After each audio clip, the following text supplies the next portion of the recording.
Hello students, good morning and स्वागत है आप सभी का एक बार फिर से श्री लाइव क्लासरूम में।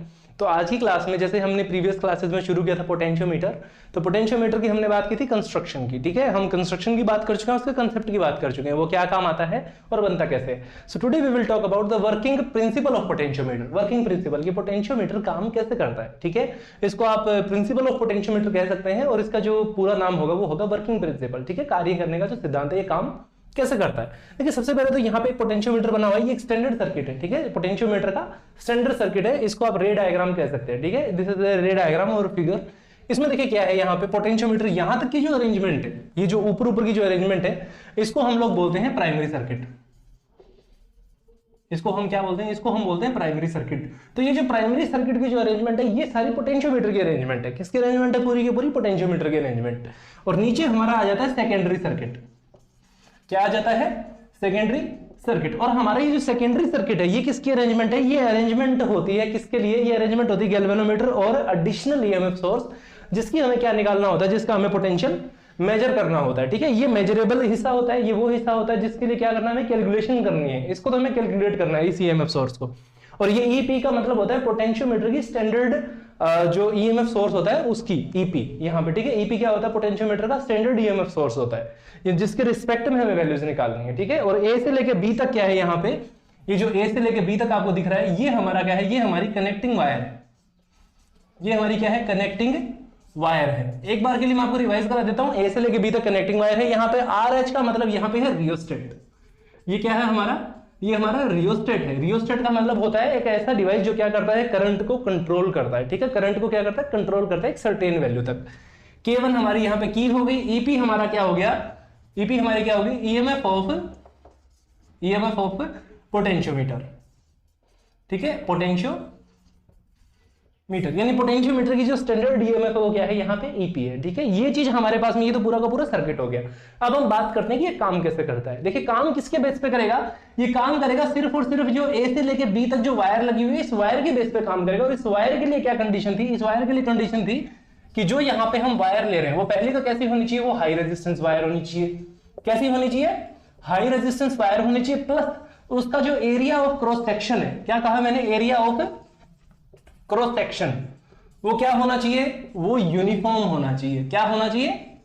यूनिफॉर्म होना चाहिए, यानी पूरा का पूरा एरिया क्या होना चाहिए? बराबर होना चाहिए, ताकि जब हम इसके लिए पोटेंशियल ग्रेडियंट जैसी वैल्यूज निकालें तो वो वैल्यूज क्या रहे? पूरे में सेम रहे। अब ये पोटेंशियल ग्रेडियंट क्या होता है? देखो, सबसे पहले हम मान लेते हैं कि सिर्फ प्राइमरी सर्किट है, यहाँ पे सेकेंडरी सर्किट है ही नहीं। सबसे पहले कंसीडर क्या करना है कि सिर्फ प्राइमरी सर्किट है, सेकेंडरी सर्किट नहीं है।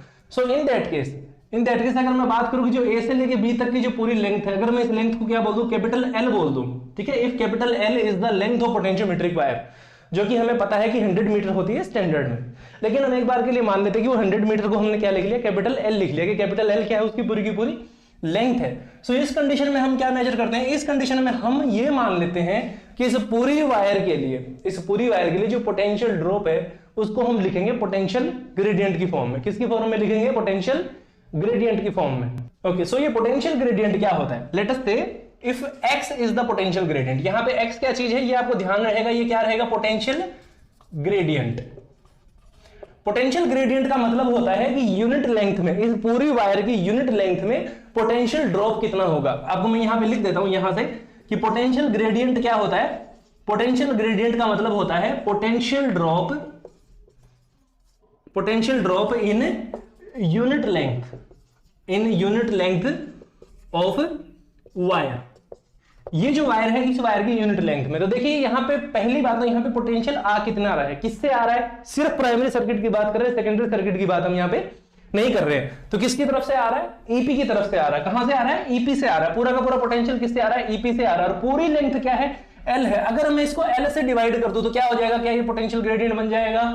बिल्कुल बन जाएगा। क्या है? Potential in per unit length of the wire. This is called the potential gradient.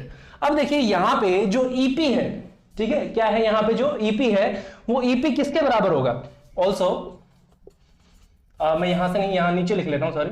Okay, सो यहां से जो potential gradient EP upon L लिखा है, तो यहां से ईपी कितना होगा? So EP will be equals to, अब देखिए ईपी कितना होगा यहाँ पे? ईपी हमारा बराबर होगा कि इस ए बी में पूरा पोटेंशियल जो जाएगा किससे जाएगा? ईपी से जाएगा। ठीक है, ए से लेके बी जो पूरी वायर है उसमें पोटेंशियल किसकी वजह से है?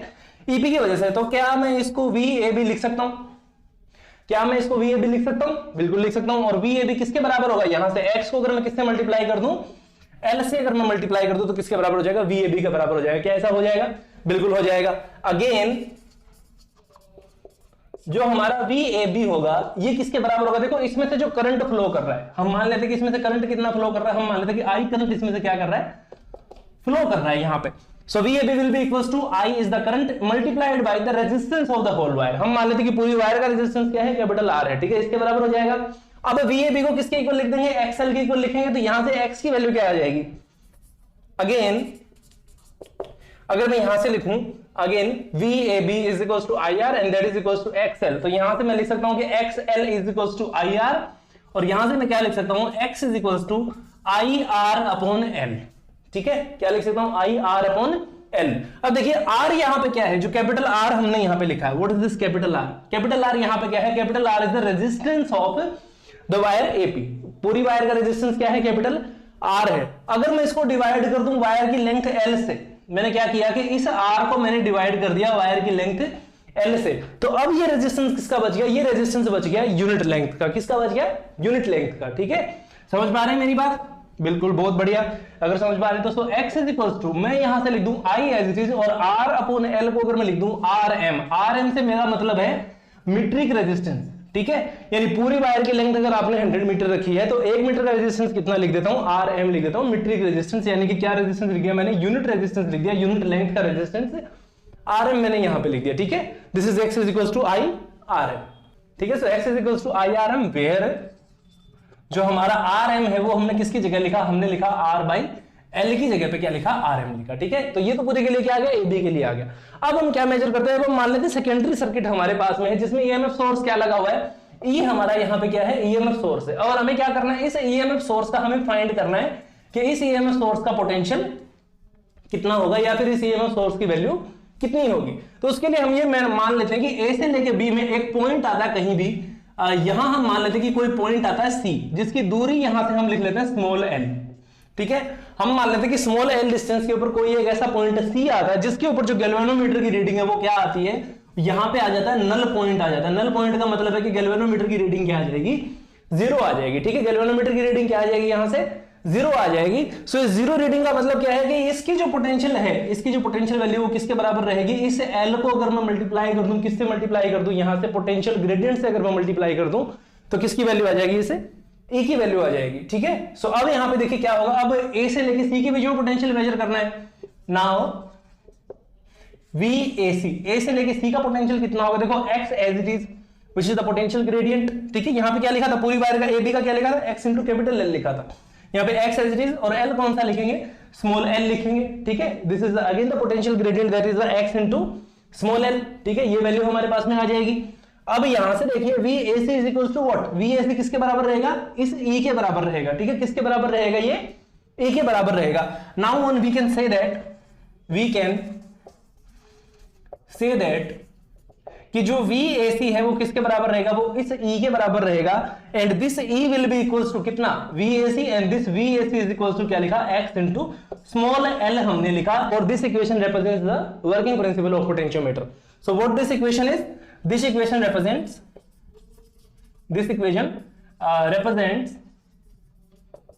or you can say that this equation stands for the working principle of potentiometer. Working principle of